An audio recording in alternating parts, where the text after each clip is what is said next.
మజ్లీస్ ఇత్తే హదుల్ ముస్లిమీన్ ఎంఐఎం షార్ట్కట్లో మజ్లీస్. ఈ పార్టీకి ప్రధాన శత్రువు ఎవరు? రాజకీయాలపై ఏమాత్రం అవగాహన లేనివారు బీజేపీ అని అనుకుంటారు. కానీ కాస్త కళ్ళు తెరిచి చూస్తే మజ్లీస్ ప్రధాన ప్రత్యర్థిగా భావిస్తున్నది, నిర్వీర్యం చేయాలి అనుకుంటున్నది కాంగ్రెస్ పార్టీనే. బీజేపీ ఎంత బలంగా ఉంటే తాము అంత బలంగా ఉంటాము అని మజ్లీస్ నమ్మకం. అందుకే పోటీ పడి మరీ ఎన్నికలు జరిగే రాష్ట్రాల్లో పోటీ చేసి కాంగ్రెస్ను దెబ్బకొడుతోంది, బీజేపీని గెలిపిస్తుంది. ఇప్పుడు తెలంగాణలో బీజేపీ రేసులో లేదు కాబట్టి బీఆర్ఎస్ను గెలిపించాలి అనుకుంటోంది. కాంగ్రెస్ గెలవకూడదు అని గట్టి పట్టుదలగా ఉంది.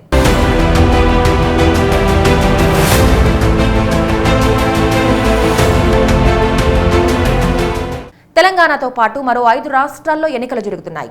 ఎంఐఎం మిజోరాం మినహా 4 రాష్ట్రాల్లోనూ పోటీ చేస్తోంది. తెలంగాణలోనూ పోటీ చేస్తోంది. అయితే 7-8 స్థానాల్లోనే పోటీ చేస్తుంది. కానీ మధ్యప్రదేశ్, రాజస్థాన్, ఛత్తీస్గఢ్లలో మాత్రం పదుల సంఖ్యలో పోటీ చేస్తోంది. హైదరాబాద్ కేంద్రంగా ఉన్న మజ్లీస్ తెలంగాణలో అతి తక్కువ పోటీ చేసి ఇతర రాష్ట్రాల్లో ఎందుకు ఎక్కువగా పోటీ చేస్తోంది? ఇక్కడే ఉంది అసలు రాజకీయం. తెలంగాణలో పోటీ చేయకుండా కాంగ్రెస్ను నష్టపరచాలి అని అనుకుంటోంది. ఇతర రాష్ట్రాల్లో పోటీ చేసి నష్టం చెయ్యాలి అనుకుంటోంది. తెలంగాణలో ప్రధాన పోటీ అధికార బీఆర్ఎస్, ప్రతిపక్ష కాంగ్రెస్ మధ్య ఉందని రాజకీయ వర్గాలు అంచనా వేస్తున్నాయి. కొన్ని చోట్ల బీజేపీ ప్రభావం చూపే పరిస్థితులు కనిపిస్తున్నాయి. అనధికారిక మిత్రపక్షమైన ఎంఐఎం ఇప్పటికే బీఆర్ఎస్కు పూర్తి మద్దతు తెలిపింది. పరిమిత స్థానాల్లో పోటీ చేసే ఎంఐఎం రాష్ట్రవ్యాప్తంగా మిగతా స్థానాల్లో బీఆర్ఎస్ను బలపరుస్తోంది. రాష్ట్రంలో కాంగ్రెస్ అధికారంలోకి రాకుండా అడ్డుకోవాలని అనుకుంటోంది. తాము పోటీ చేసే పాత బస్తీలోని 7 నియోజకవర్గాలు మినహా మిగతా స్థానాల్లో బీఆర్ఎస్ అభ్యర్థులను బలపరచాలని ఆ పార్టీ అధినేత అసదుద్దీన్ ఓవైసీ ఇప్పటికే పిలుపునిచ్చారు. రాష్ట్రంలో దాదాపు 12.7% ముస్లిం సామాజిక వర్గానికి చెందిన వారు ఉన్నారు. మొత్తం 119 అసెంబ్లీ నియోజకవర్గాలకు గాను 40 నియోజకవర్గాల్లో రాజకీయ పార్టీల భవితవ్యాన్ని నిర్ణయించే స్థితిలో ముస్లిం ఓటర్లు ఉన్నారని రాజకీయ నిపుణులు అంటున్నారు. హైదరాబాద్లో ముస్లింలు పెద్ద సంఖ్యలో నివసిస్తున్నారు. పాత బస్తీలోని 7 అసెంబ్లీ స్థానాలు మజ్లిస్ పార్టీకి పెట్టని కోటలా ఉన్నాయి. కాగా తెలంగాణలోని దాదాపు అన్ని జిల్లాల్లో ముస్లింలు గణనీయమైన సంఖ్యలో ఉన్నారు.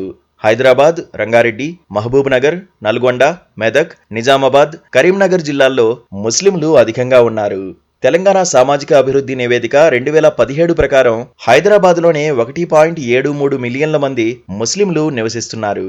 ఇది నగర జనాభాలో 4వ వంతు. రాష్ట్ర ముస్లిం జనాభాలో 43.5% నగరంలోని 24 అసెంబ్లీ స్థానాల పరిధిలోనే ఉన్నారు. ముస్లిం జనాభా అధికంగా ఉన్న రాష్ట్రంలోని మిగతా ప్రాంతాల్లోనూ మజ్లిస్ పార్టీకి మంచి పట్టు ఉన్నట్లు భావిస్తున్నారు. 2014-2018 అసెంబ్లీ ఎన్నికల్లో మెజారిటీ ముస్లింలు టీఆర్ఎస్కు మద్దతిచ్చారు. ఈసారి ముస్లిం ఓట్లు గంపగుత్తగా బీఆర్ఎస్కు పడకుండా కాంగ్రెస్ గట్టి ప్రయత్నాలు చేస్తోంది. దీంతో కాంగ్రెస్ను అధికారంలోకి రాకుండా నిలువరించేందుకు ఓవైసీ బ్రదర్స్ గట్టి ప్రయత్నాలు చేస్తున్నారని అంటున్నారు. అయితే జాతీయ పరిణామాల కోణంలో ఆలోచిస్తే మజ్లిస్ పార్టీ కాంగ్రెస్ను బలహీనపరచడం ద్వారా బీజేపీకి మేలు చేస్తుందన్న అభిప్రాయానికి ముస్లింలు వస్తున్నారని అంటున్నారు. అందుకే కొంతమందిలో మార్పు వస్తోందని చెబుతున్నారు. ముస్లింలకు 12% రిజర్వేషన్లు ప్రకటించినా అమలు చేయకపోవడాన్ని ముస్లింలలో కొంతమంది వేలెత్తి చూపుతున్నారు. ఈ కారణంగా ముస్లిం ఓటింగ్ కొంత కాంగ్రెస్ వైపు మళ్లే ఛాన్స్ ఉందని భావిస్తున్నారు. అయినా అసదుద్దీన్ ఓవైసీ ఏమాత్రం వెనక్కి తగ్గడం లేదు. ముస్లిం ఓటర్లు కాంగ్రెస్ వైపు మళ్లకుండా తన వంతు ప్రయత్నం చేస్తున్నారు. మధ్యప్రదేశ్, రాజస్థాన్, ఛత్తీస్గఢ్లో ముస్లిం జనాభా ఎక్కువగా ఉన్న చోట్ల మజ్లిస్ పోటీ చేస్తోంది. నిజానికి గత కొన్నేళ్లుగా పోటీ చేస్తూనే ఉంది. యూపీలోనే కాదు, గుజరాత్లోనూ బీజేపీని గెలిపించడానికి తన వంతు సాయం చేశారు. యూపీలో 100 సీట్లకు పోటీ చేశారు. ముస్లిం ఓట్లు 4-5% చీల్చారు. ఇక గుజరాత్లోనూ పోటీ చేశారు. చాలా సీట్లలో కాంగ్రెస్ విజయావకాశాల్ని దెబ్బతీశారు. అసదుద్దీన్ బీజేపీని ఓడించడమే లక్ష్యమని చెబుతూ ఉంటారు. బీజేపీని బద్ద శత్రువుగా పరిగణిస్తుంటారు. బీజేపీ కూడా అంతే. అందుకే బీజేపీని ఓడిస్తామని బరిలోకి దిగుతున్నామని చెబుతూ ఉంటుంది. కానీ ఆ పార్టీ పోటీ చేయడం వల్ల ఓట్లు చీలి అంతిమంగా బీజేపీకి లాభిస్తోంది. మహారాష్ట్ర, బీహార్తో పాటు పలు రాష్ట్రాల్లో జరిగింది అదే. మతతత్వ బీజేపీని ఓడించడానికంటూ బలం లేని రాష్ట్రాల్లో కేవలం ముస్లిం ఓట్లను చీల్చడానికి ఓవైసీ పోటీ చేయడం వివాదాస్పదం అవుతోంది. నిజంగా బీజేపీని ఓడించాలంటే ప్రత్యర్థి పార్టీలతో పొత్తులు పెట్టుకుని కొన్ని సీట్లు తీసుకుని వారికి సహకరించాలి. కానీ మజ్లిస్ అలా ఎప్పుడూ చేయదు. సొంతంగా పోటీ చేసి ముస్లిం ఓట్లను చీలుస్తుంది.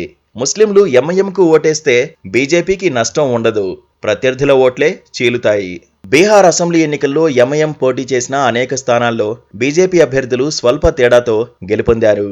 అక్కడ ఎంఐఎం పోటీతో జేడీయూ అభ్యర్థులకు పడాల్సిన ఓట్లు చీలిపోయాయి. ఈ కారణంగా బీజేపీ కూటమి ప్రభుత్వం ఏర్పడింది. మహారాష్ట్రలో ఎన్సీపీ, కాంగ్రెస్ కూటమి అభ్యర్థులు భారీగా ఓడిపోవడంలో ఎంఐఎం చీల్చిన ఓట్లే కీలకం. అక్కడ శివసేన కలవడంతో వారు ప్రభుత్వాన్ని ఏర్పాటు చేశారు. యూపీలో మజ్లిస్ పోటీ చేస్తే ముస్లిం ఓట్లు సమాజ్వాదీ పార్టీ నుంచి చీలిపోయాయి. అది బీజేపీ నెత్తిన పాలుపోసినట్లయింది. ఇక్కడే ఓవైసీ బీజేపీకి మద్దతిస్తున్నారని సులువుగా అర్థం చేసుకోవచ్చని రాజకీయ నిపుణులు చెబుతున్నారు. ఎక్కడ పోటీ చేసినా కాంగ్రెస్కు పడాల్సిన ఓట్లను చీల్చడం ద్వారా ఆ పార్టీకి నష్టం చేసి బీజేపీకి మేలు చేస్తున్నారన్న విశ్లేషణలు ఎందుకే వస్తున్నాయి. మహారాష్ట్రలో కాంగ్రెస్ కూటమి ఓటమికి మజ్లిస్ కారణం, బీహార్లోనూ అంతే అని చెబుతున్నారు. ఈ కారణంగానే తెలంగాణ ఓటర్లలో మార్పు వస్తోందని భావిస్తున్నారు. కారణం ఏదైనా కాంగ్రెస్ను మజ్లిస్ వర్గశత్రువుగా ప్రకటించుకుంది. బీజేపీకి మేలు చేస్తూనే ఉంది. ఈసారి కూడా అదే వ్యూహం అమలు చేస్తోంది.